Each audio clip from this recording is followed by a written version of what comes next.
everyone watching at home. This is Adelaide Eternal, and we're bringing you our monthly tournament. This one, the old Christmas Classic. So Classic is an Adelaide Eternal format that involves no shuffling and a whole bunch of unbanned cards from Legacy and from Vintage. I'm Sarven McLinton. I'm in the booth here with Brendan Dobson. Hi there. So let's have a look at... Brendan, you're on the left. So let's have a look at Brendan's player profile. He is another mainstay of the format, and he's always brewing, always tinkering, always putting something cool together. And those brews have taken him through to 2 Legacy Challenge wins and 1 Highlander Challenge win. And perhaps today might be a Classic Challenge win. Let's see how that turns out. So what have you brought for Classic today? I sort of kind of went for a control list. I wanted to play Leovold because I knew it was really, I thought it would be quite good in this format. And then kind of took a Shardless Bug approach, but used Street Wraith and Mishra's Baubles to get more stuff into the graveyard for Treasure Cruise, and also to be able to play Whispers of Emrakul, which is easier on the colours Hymn to Turak. Yeah, colours are pretty relevant in this format, and building mana bases is especially fun. And if you want to see Brendan's deck firing on all cylinders, check out the round 1, I think it is, of the tournament. So check that one out. And let's switch over to Michael Lowe's deck. So Michael is on Affinity, and Affinity takes many shapes and forms in Classic. And you've got the ones that are low to the ground. You've got the bigger ones where you use Foundry Inspector, Lodestone Golem, and so on. Then you've got the builds that we've been tinkering around with Gaia's Cradle, because Gaia's Cradle is not banned, and Tolarian Academy is faux show banned. There's no way that is ever going to be a 4 of, okay? So start building your Gaia's Cradle versions now. This one is a version, the true Affinity type version, the ones with Ancient Dens and Seed of the Synod, Vault of Whispers, this style of old school back in standard type of Mirrodin deck. And it has the glorious 4 Skull Clamp. And this allows you to clamp away those Memnites and so on, draw more cards. And if you have a clamp and a bunch of, those little dooders out, and they also have a Disciple of the Vault out, you keep pinging your opponent for 1. If you don't have the Disciple out, you can also use interactions between Skull Clamp, drawing a bunch of cards, playing the cards, sacking them to Ravager, making the Ravager big, putting them on a Hangerback Walker and shooting them as well. So there's heaps of ways to win in a pseudo-combo fashion. But then there's also the kind of a modern style attack with the Memnite, which has a Cranial Plating equipped to it. Yeah, no, that definitely gets there. It comes out very quick and consistent, and Arcbound Ravage is just a house, especially with Hangerback Walker. It's just really, really difficult to get ahead on them in card advantage. I love it. That's why those Ancient Tombs are in there, right? You can just power out a turn 1 real quick. So let's have a look and see if that actually happens in the match. So down at the match, the players have drawn their cards. And so you're on the left there, and that must be an Affinity hand on the right, because I think I saw a Skull Clamp right there. Yep. And let's see if you guys show us out your hands. Okay, that's 2 Skull Clamps in hand and a Mox Opal, so it's a bit of a slow start.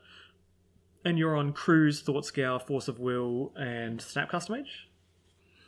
But Michael is on the play as Affinity, and he's got an Ancient Tomb in hand. So this is actually, I said slow start, but it actually might be quite a fast start. So, deploying Memnite, the old free mana. Not 3 mana, but free mana. And Mox Opal. If there's another artifact in here, then you're already switching that Opal on. And we did see Skull Clamp around. Do you just clamp that Memnite? I don't know. You obviously float a mana, right? Oh, that's right. Just play 2 clamps. Jeez. Yeah, seems good. Mox Opal is switched on, which, I think you just draw cards. Draw cards, because Memnite is not getting any better, and 2 cards is better than 1 Memnite, right? Just draw more Memnites? Yeah. Oh, Ooh, okay. So we get completely corrected because Disciple of the Vault there is pretty strong. Then you start clamping, right? When you can shock your opponent. Okay, so I Street Wraith here because that's horrifying what's about to happen. Yeah, that Disciple of the Vault is probably going to be game with the clamps around, right? So you have to force it. Have to force that. Yeah. So force. Isn't it great when you come into a format? Those who haven't seen Classic before, you've just come to a format where someone resolved 2 Skull Clamps with a 1/1 on the board, but the thing that got countered is the 1/1 black creature. So you're on Underground Sea and pass. All right, so you got Thought Scour in hand to build up that graveyard for Treasure Cruise, I guess. But which one wins, Treasure Cruise or Skull Clamp? I think Skull Clamp, over the course of the long game, is going to win. Yeah, get some pretty good value. That's for sure. He has access to ample mana, so I just Clamp here, right? After bashing for 1. All right, let's just imagine that you're on 16 because you just bash for 1 for the free damage. But drawing cards here, deploying them, and then another Memnite ready to be clamped away. Well, if he clamps this, then he's basically equated to a Treasure Cruise, right? So like the clamp is a card. Oh, okay, Hangerback Walker for 1. So cycle Street Wraith and try and find something to pair up with like a Spell Snare. No, Pitch to Force of Will. Thought Scour. You're really trying to find... I mean, you're on Treasure Cruise next turn, which is great. But you're really trying to find a Force of Will here or something, right? Yeah, it's a bit crazy that Treasure Cruise on turn 2 doesn't seem that great against what's happening. Oh, it's brilliant, isn't it? What a feeling. Yeah, when all the cards are all unbanned and they're doing degenerate things with each other, at some point, the degenerate cards have to look bad, right? Yeah, that's it. Here, Treasure Cruise doesn't look great in comparison to Clamp. No. Clamp and Hangerback Walker, And all right, so zeros. Yeah, clamping the Hangerback Walker to make a token, and this feels great. It draws 2 cards. Like, this is like the second. It looks funny when you see someone with 2 skull clamps. You're like, wow, you're so ahead. But in reality, their second skull clamp's useless. Yeah, it's all in the first skull clamp. Yeah, as long as 1 resolves, who cares? Yeah, you'd rather that was a Memnite or something like that. So he's drawn 2 more cards. One of those cards is Umezawa's Jitte, so he's probably not going to have any issues with you having a Leovold or something. Oh no, actually, Leovold will draw heaps of cards off being targeted with Jitte to kill it. Also, Leovold would be terrible with a Skull Clamp. Yeah, that's right. Just don't draw cards. I correct myself. Leovold probably pretty good here. So you get to have a little peek. Squiz. And you're so ready for a Treasure Cruise, right? Oh, yeah. Oh, get rid of some of those cards. I mean, it doesn't feel great when you get rid of 2 random cards, but they're probably going to draw 4 cards. Yeah, that does hurt. Definitely. But you have Delirium, so for those who haven't seen a Whispers of Emrakul, this is him to Turak right now. Him to Turak easier on the mana, right? Yeah, that's it. So he keeps that card. No, we'll do it the other way. So you keep the one on the end. Alright, Umezawa's Jitte. Okay. Yeah. It could have been a better him, but I mean, cards are cards, right? You don't really care whether it's a Jitte or not. You just care to get rid of cards from that hand. Yeah, that's it. Just I think I was just trying to stop him from having the creatures. Yeah, or to be able to clamp plating away or something. Yeah, just something. Yeah. At this point, I'm just trying to staunch the bleeding. Yeah. Really. Yeah, that's right. It feels bad. Feels pretty fun. like Oh, shit. now the Jitte is going to equip. Yeah, Michael and I were discussing this list beforehand, and I was saying how you definitely need to run Umezawa's Jitte in there. It's for this exact reason. Like, you just now deny your opponent the ability to ever have creatures. You know? Yeah, it's when it gets going, there's a reason why Umezawa's Jitte is not in Modern. Yeah, that's right. So you do actually have Leovold in hand, so that might actually stop the clamps. But I don't know if I saw your 3rd land. I mean, it'd be bad to have to cruise for the 3rd land, but you have to do what you have to do, and if you can dodge one turn of clamping, so everything but Whispers is exiled. And I guess you're hoping for like Mox Diamond and land here, right? Mox Diamond. Hits abrupt decay. Not ideal when there's 2 skull clamps, but it does hit the Jitte. Yeah, you're right.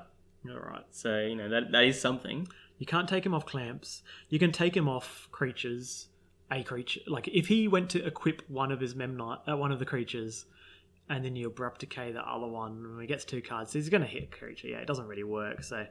It's probably sandbagged for the Jitte, isn't it? Yeah, and I left the mana up here because I wasn't sure whether or not I did want to try and do what you were saying and kill the creature in case you tried to draw more cards. But at the same time, I realised, because I'm on 13, my life total is low, what I probably should have done instead is to just kill the Jitte in his turn so that he couldn't buff his Thopter in response. Yeah, good point. Yep, then that because that 5-6 damage puts me on a very quick clock. Yeah, you're on pseudo 12.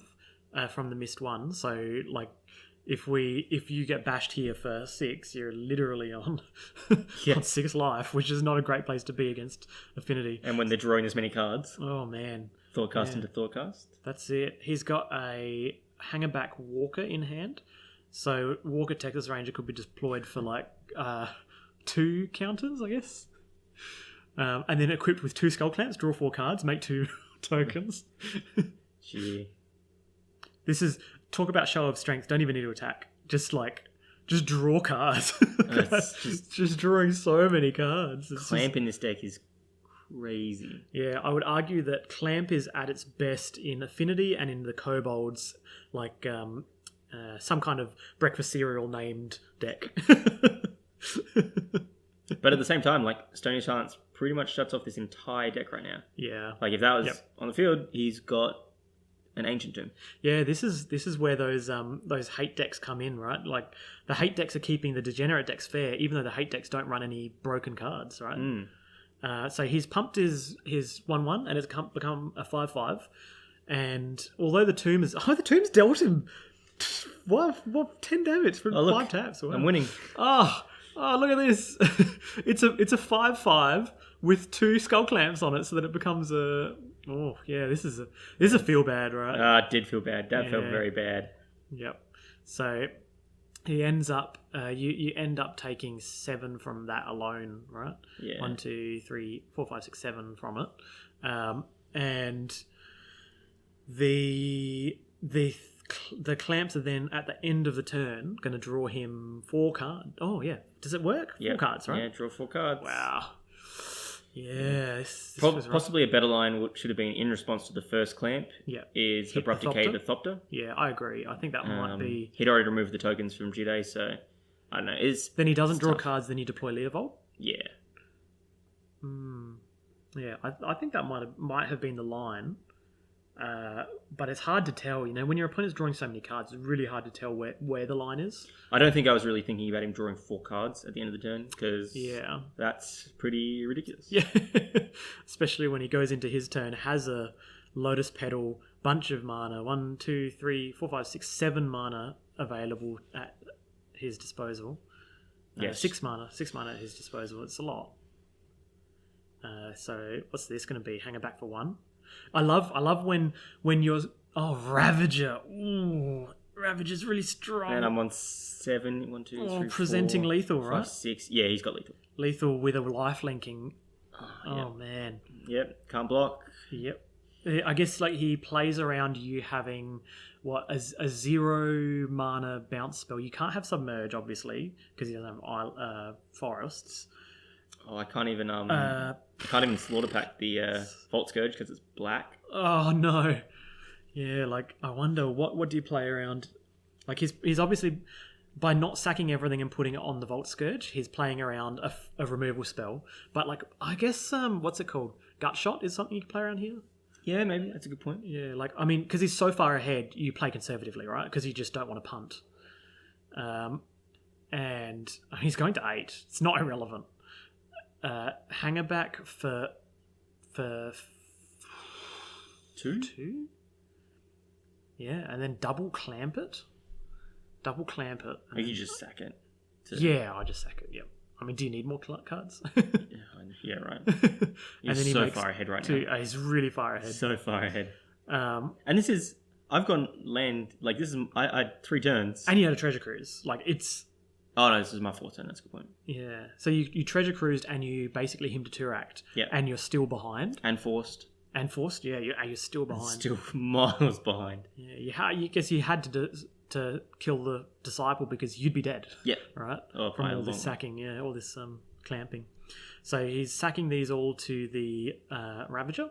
Ravager becomes a 4/4, and now he makes a decision: does he play around Gut Shot or not? And he's like, nah, just go for the win, right? He's like, what are the odds you have Gut Shot in your main deck? And then Brendan surprises us all with a blowout. He's just like, oh, Gut Shot! Oh,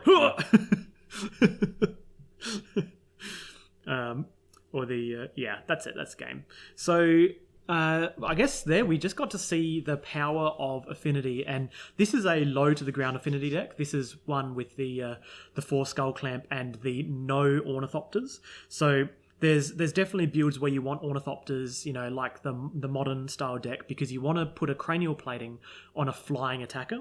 But Michael is on the other version of Affinity, which is no Ornithopters because they have 2 toughness, so they can't be clamped. So basically, your whole deck is all about clamp. And if you can't deploy a clamp, then you go with the Disciple of the Vault occasional way of just burning them out, or the Ravager and Hangerback Walker interaction. But majority of the time, you're going to be winning games by clamping. Yeah, no, and the deck's very good. You just got to see it just out-resourced a control deck that's trying to focus on out-resourcing its opponent. Yeah, that's right. You're like a value mid-range control deck, and he's able to outvalue you.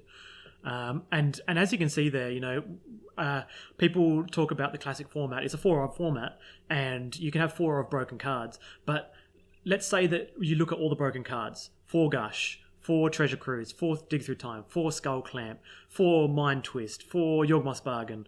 You look at all those broken cards, you can't play them all in the same deck. That's why the format is so cool, is because the cards are degenerate, but each deck has a specific kind of, if not maybe 2, degenerate cards they can build around. And this list is built around 4 Skull Clamp. That's the pillar of this deck. And then you have other decks that are built around 4 Treasure Cruise, and others that are built around 4 Dig Through Time, like combo decks, and they're built around, say, 4 Frantic Surge, Dig Through Time, and that interaction. So I really like how when you unban everything and you let the format right itself, it keeps itself in balance by everyone being degenerate, but also being fair. Yeah. It's very weird.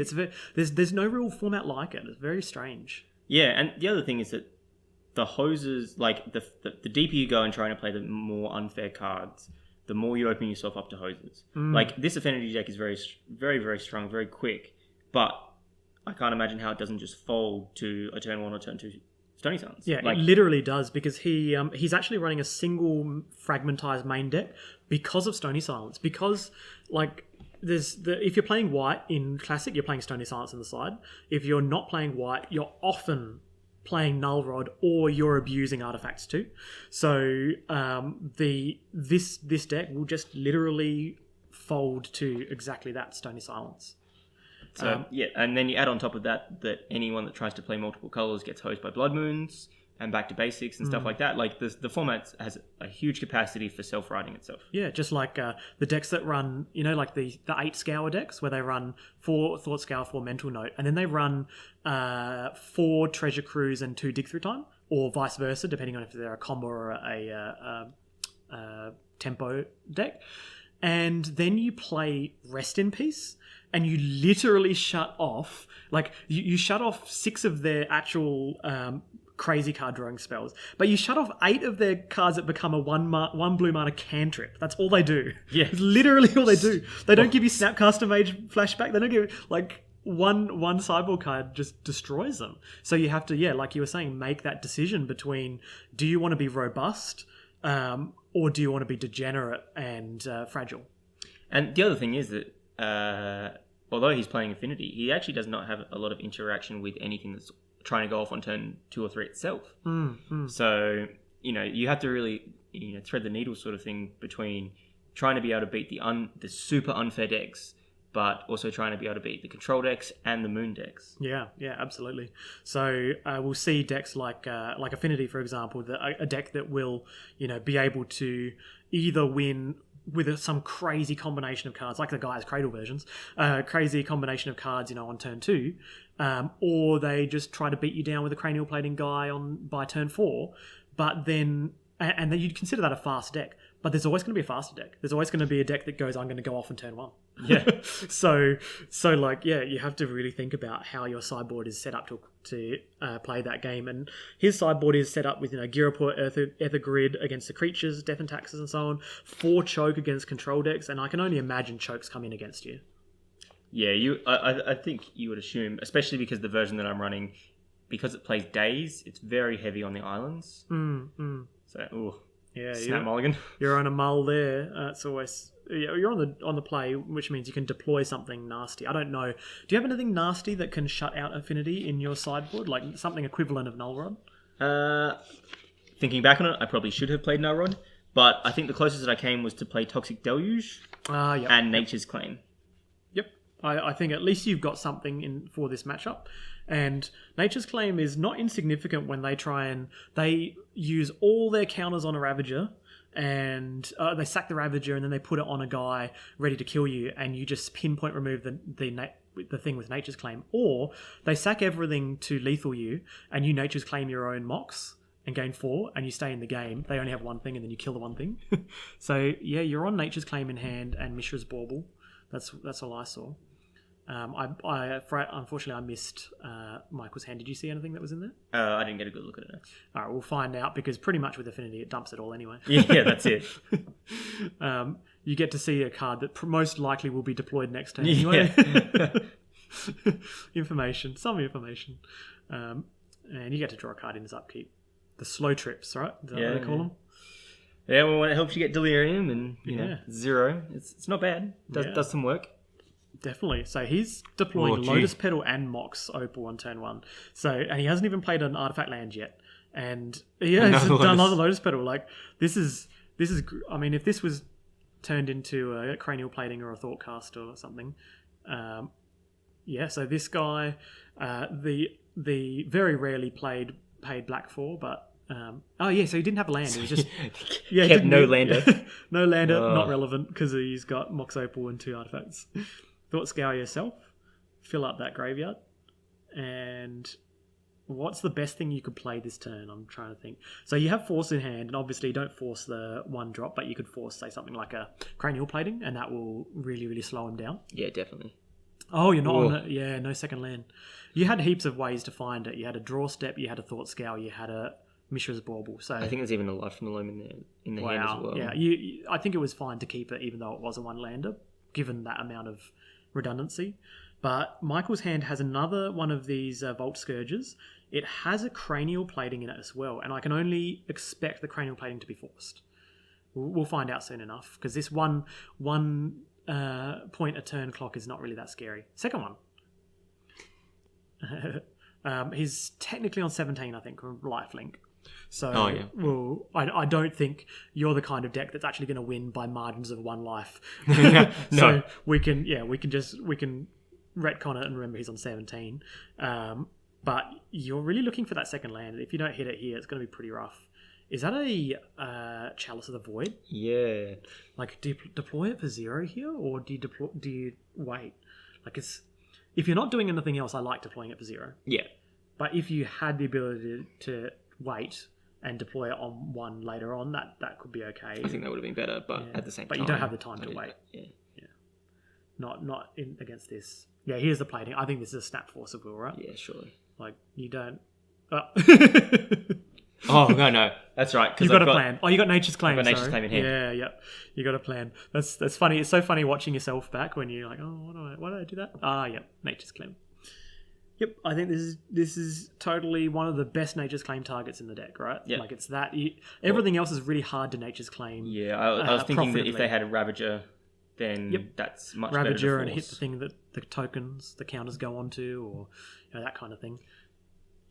So yeah, here's a second land, and you have a Life from the Loam in the bin, do you? Or I'm not sure. I might. The problem is interesting is that I don't have any black sources. And here's a second plating. So I think if you don't have black sources here to deploy Leovold next turn, do you have to plate? Do you have to force the plate so that you don't just speed up his clock? Because his clock's really slow right now, but really fast with plating. I think I've got another Nature's Claim. And it basically is a 2-for-1 because you get one of the Lotus Petals. Yeah. Yep. The double Nature's Claim and hitting 2 Lotus Petals in the process is pretty profitable. I mean, you're giving him a bunch of life, but who cares? Who cares when you don't lose the game? Yeah, that's it. And the Chalice is stopping him from deploying, say, Lotus Petal. What else is there? There's Memnites, Mox Opals. So it is doing work, even though Like, there wasn't a better time to deploy it. Here's Treasure Cruise. Nice. Yeah, this is good. So you had exactly 7 in graveyard? No, I had to pay 2 pay for 2, it. yep. That's a perfect example of what Classic does, right? And Wasteland, the Seat of the Synod. Mm-hmm. Yeah, this is actually a big turnaround from that mull to 1 land, mull to 6. But I think in hand, I have 2 Liliana of the Veils. Oh, no. And I'm so far away from casting either of them. You need to draw specifically Sunken Ruins or something like that. Choke. Oh, yeah, you have to force Choke. Force pitching, force on Choke. Like, I mean, Choke's GG's for you, right? Yeah, especially at this point. Yeah, so it's good that you didn't force the cranial plating. Yeah. You wouldn't even be able to untap to pay 1 for Nature's Claim and Choke. Yeah, that's it. But yeah, this clock is slow, but it's inexorable, right? It just keeps getting there. Yeah, I have to find answers. Yeah, you need to find that Sunken Ruin filter land or the black-green filter land, right? To get double. Yeah, Twilight Mire would be real good here. Yeah. And that was Thought Scour. So your graveyard's actually got like 6 cards in it now. So yeah, it second fills cruise up very quickly. Yeah, and like if you design the deck to actually do it, you'll be able to resolve a cruise like every 2nd or 3rd turn, right?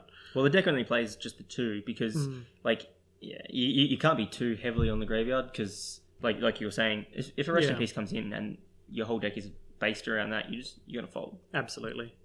Yeah, I think. And Dredge is good enough in this format that you have to consider it. So 3 mana, Michael. Yeah, going for 3 mana. What's the scariest thing at 3? Second Founder Choke. Inspector. Choke here would be ridiculous. So just cast this guy, and cast this guy. Wow, Ooh. this is good. Either Swan Canonist,